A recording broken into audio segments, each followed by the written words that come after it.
Hi everyone, so audition seasons are coming up for summer intensives, so I'm going to give some tips on the arabesque audition photo.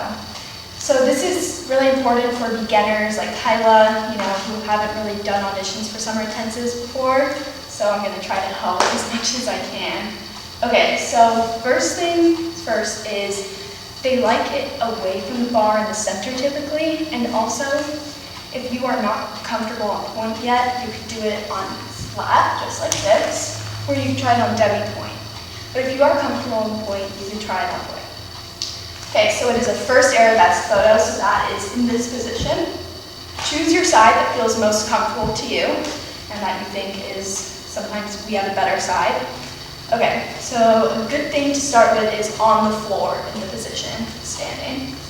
You have to think of pulling up and keeping the chest over and keeping your shoulders square. A lot of people, or things I do a lot actually, and Kyla too, is we tend to unsquare our shoulders, especially when you're thinking of all other things. So that's going to help make a nice line. So keeping this arm in front of you and this arm to the side, not too far forward, okay? Another important thing is your chest. Sometimes you can sink in or your chin goes too far up. I do that a lot.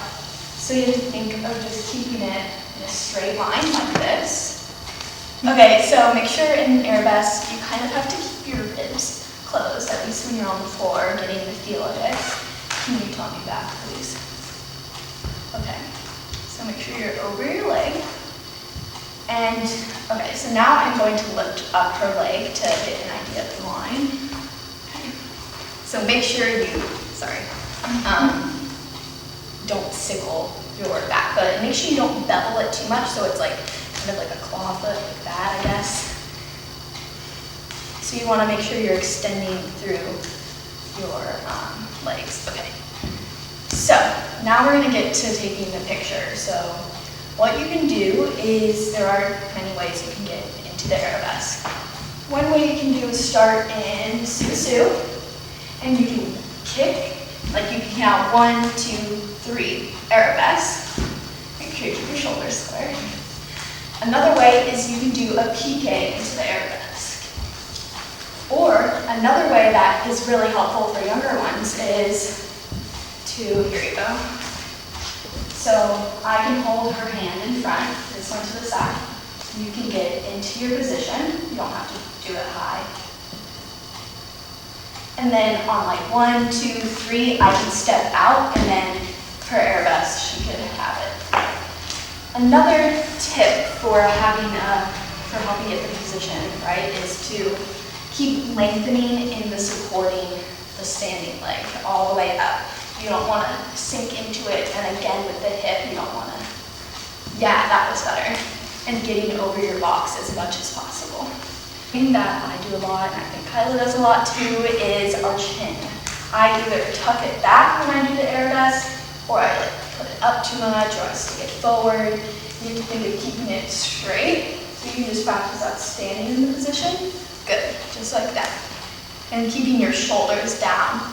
Also, one more thing is, sometimes this arm bends like this. That's what Kyla does. We call it the chicken arm. Yeah. So you have to think of keeping that to the side of you, not bending it. Same with the front arm, extending it. And not too high, I do that a lot.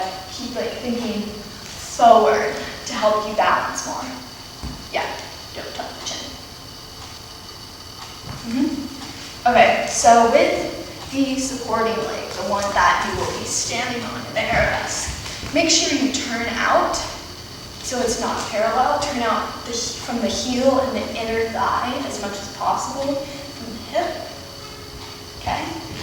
And also straightening your knee, which is, again, pulling up. Just keep thinking of lengthening your whole thing. Back to the chin and the chest area.